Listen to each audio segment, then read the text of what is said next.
Assalamualaikum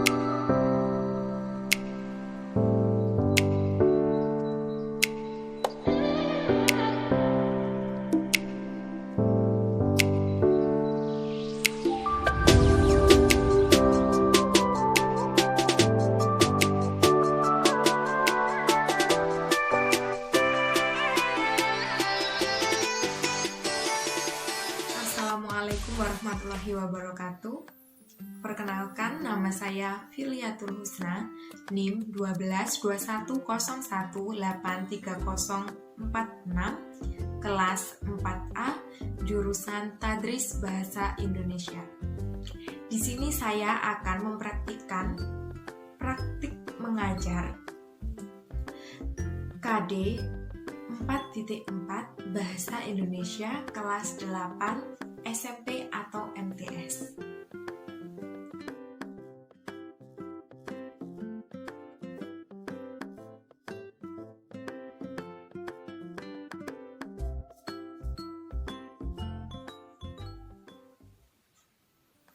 Assalamualaikum warahmatullahi wabarakatuh. Bagaimana keadaan kalian di rumah? Ibu berharap kalian baik-baik saja dan selalu dalam lindungannya. Dan jangan lupa selalu jaga kesehatan diri. Baik, materi pembelajaran pada pagi hari ini yaitu tentang iklan. Yang pertama, pengertian iklan. Iklan merupakan pesan atau berita yang bertujuan untuk membujuk atau mendorong pendengar maupun pembaca untuk tertarik pada barang ataupun jasa yang telah kita tawarkan di dalam iklan tersebut. Selanjutnya, yang kedua, pola penyajian iklan. Ada dua pola penyajian iklan. Yang pertama, pola cetak. Yang kedua, pola elektronik. Di dalam pola cetak terdapat 3 jenis iklan, yaitu iklan baris. Iklan baris biasanya berupa baris-baris saja. Yang kedua, iklan kolom. Iklan kolom biasanya iklan tersebut berupa kolom-kolom. Kemudian, iklan display. Iklan tersebut biasanya berisikan tentang gambar ataupun media grafis lainnya. Kemudian saya akan melampirkan contoh dari iklan baris, iklan kolom, dan iklan display sebagai berikut.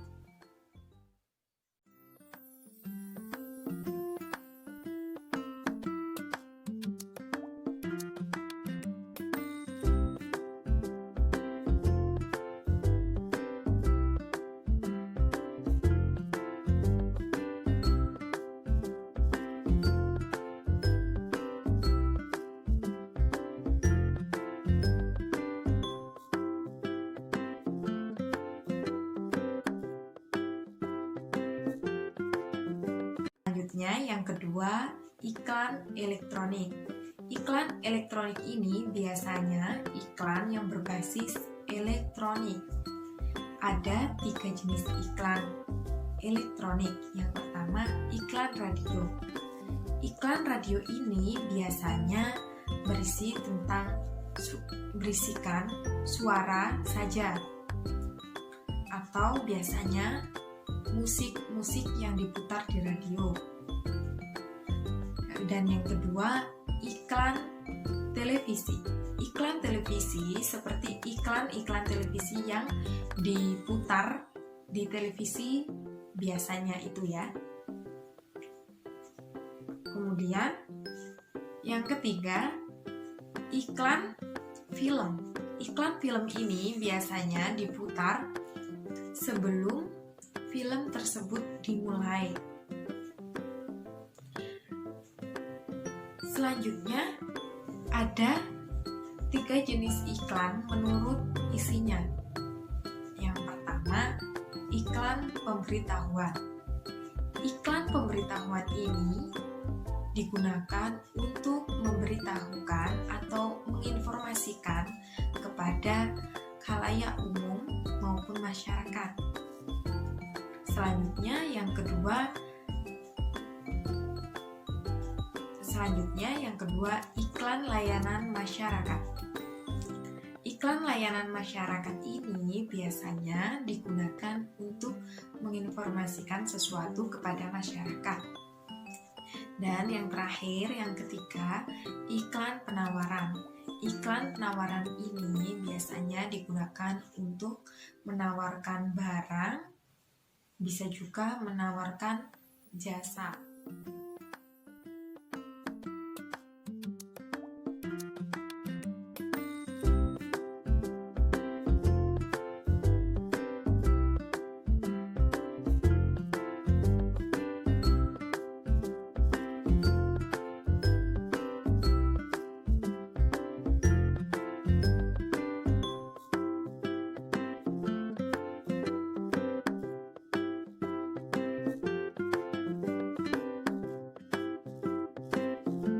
Kemudian, struktur teks iklan.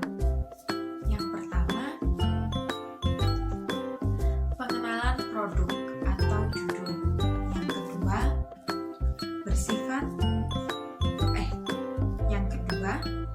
pernyataan persuasif. Pernyataan persuasif ini pernyataan yang mendorong pembaca ataupun pendengar agar tertarik pada iklan yang telah disajikan tersebut. Selanjutnya, kaidah kebahasaan. Yang pertama bersifat persuasif, yaitu bersifat mendorong ataupun membujuk. Kemudian bersifat imperatif. Sifat imperatif itu biasanya berupa ajakan, permintaan, ataupun larangan. Kemudian bahasa yang digunakan di dalam iklan. Bahasa yang digunakan biasanya bahasa yang mudah dipahami dan mudah diingat. Selanjutnya, bahasanya tidak bertele-tele. Kata-kata yang digunakan mempunyai kesamaan rima atau bunyi. Yang terakhir, ringkas, tidak mubadir kata. Ibu akan melampirkan contoh singkatan-singkatan yang biasanya digunakan di dalam pembuatan iklan baris sebagai berikut.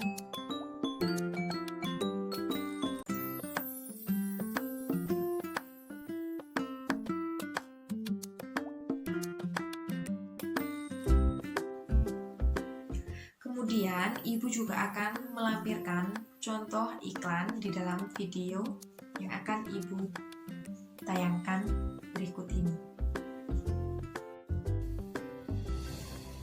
Penyebaran virus corona memang sudah terjadi, tapi bukan berarti kamu harus pasrah dan berdiam diri.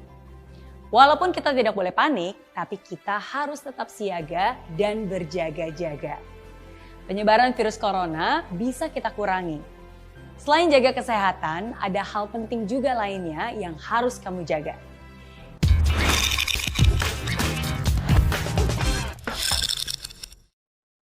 Ini dia 5 hal yang perlu kamu jaga selama menghadapi virus corona. Yang pertama, jaga jarak. Hindari kontak fisik dengan orang lain termasuk menjabat tangan, apalagi memeluk dan cipika-cipiki. Kalau bisa, bahkan jangan berpergian ke tempat-tempat umum. Kalau memungkinkan, bekerja dari rumah. Tapi kalau tidak memungkinkan, jangan juga berkeluh kesah. Yang terpenting, kita juga menjaga keamanan diri dari transmisi selama dalam perjalanan. Kalau harus naik kendaraan umum, cari tempat duduk yang tidak berdesakan dengan orang lain. Dan ingat, terus melakukan social distancing, baik selama dalam perjalanan dan ketika melakukan pekerjaan. Salah satu cara yang paling sederhana untuk mengilustrasikan apa sih manfaat dari social distancing ini adalah animasi yang dibuat oleh seniman Juan Delkan yang menjadi viral di media sosial.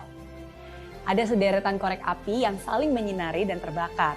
Dan ini mengakibatkan efek domino, hingga salah satu dari mereka menyingkir untuk menghentikan efek domino tersebut. Nah, itulah yang bisa kita lakukan untuk mencegah penyebaran. Ya, sedih deh, nggak bisa ketemu pacar, nggak bisa ketemu teman-teman. Eits, tunggu dulu. Jaga jarak bukan berarti putus hubungan loh. Zaman sekarang udah ada telepon, bahkan ada video call yang bisa sangat memudahkan kamu untuk berkomunikasi. Jadi, daripada ngumpul-ngumpul malah menyebarkan wabah, lebih baik kita sama-sama waspada. Tenang aja, ini hanya sementara demi kebaikan kita bersama. Yang kedua, jaga anggota keluarga. Yang perlu diperhatikan bukan hanya diri kita, tapi juga orang-orang terdekat. Pasangan, anak-anak, orang tua, itu semua harus juga perlu kamu perhatikan loh. Menjaga tidak hanya kesehatan dan kebersihannya, tapi juga hatinya. Situasi seperti ini pasti mudah dan bisa membuat mereka stres dan khawatir. Karena tidak bisa beraktivitas normal, nggak bisa kemana-mana. Belum lagi ditambah dengan jumlah kasus yang terus bertambah setiap harinya. Untuk mereka yang tidak benar-benar memahami, tentu saja ini bisa menjadi ketakutan tersendiri. Cobalah untuk mendengar dan memahami kekhawatiran mereka. Berikan juga kepada mereka pemahaman yang tepat. Dan jangan juga semakin membuat mereka khawatir dengan keresahan kamu. Tapi sebaliknya, inilah saatnya saling menghibur, saling menguatkan. Inilah saatnya kita bisa menghitung rasa syukur. Tidak semua hari memang baik, tapi pasti ada yang baik setiap harinya kan. Yang ketiga, jaga jempol. Loh, kok jaga jempol? Iya, betul. Di tengah banyak pekerjaan yang terdampak gara-gara corona, ternyata belakangan ini muncul pekerjaan baru, yaitu WhatsApp forwarder. Kerjaannya ya memforward message-message ke WhatsApp group, baik itu grup keluarga, komunitas, alumni, dan masih banyak lagi. Coba deh perhatikan, dalam beberapa hari ini aja pasti jumlah forward message meningkat drastis. Yang biasanya nggak pernah tuh kirim forward message, sekarang jadi mulai ngirim juga. Ayo, kalau kamu senyum-senyum, mungkin kamu salah satunya juga ya. Nggak salah sih, bagus justru. Karena kita ikut membantu menyebarkan informasi. Tapi penting untuk kamu jaga jempol supaya tidak dengan mudahnya menyebarkan berita.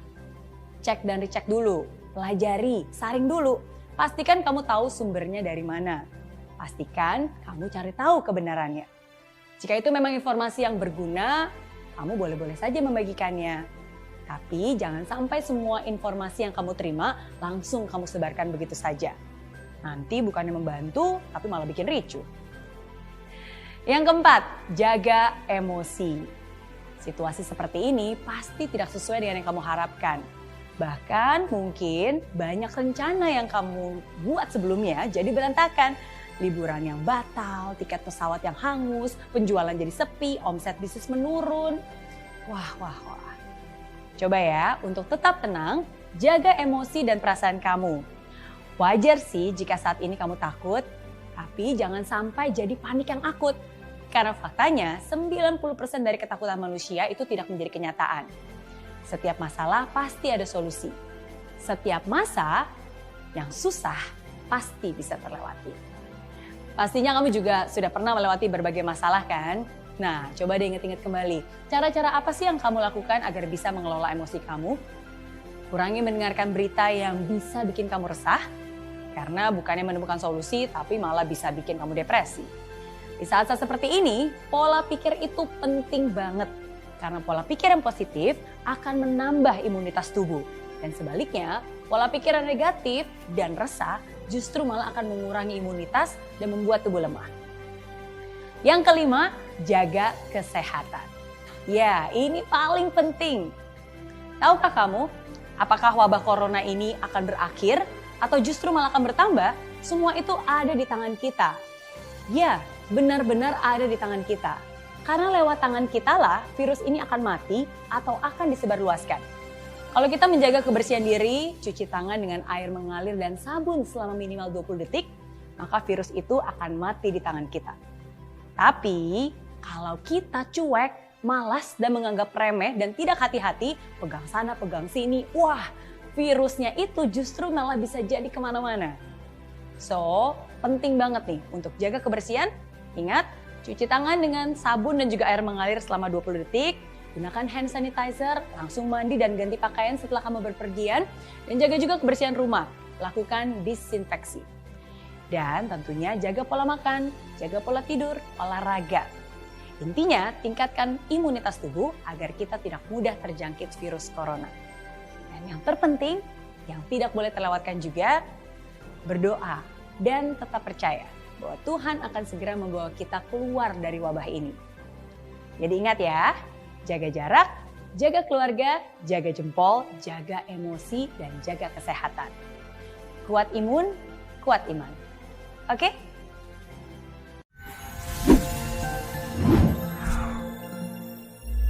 Baik, sekian materi pembelajaran yang telah Ibu sampaikan pada hari ini. Semoga bermanfaat bagi kita semua. Sekian, wassalamualaikum warahmatullahi wabarakatuh.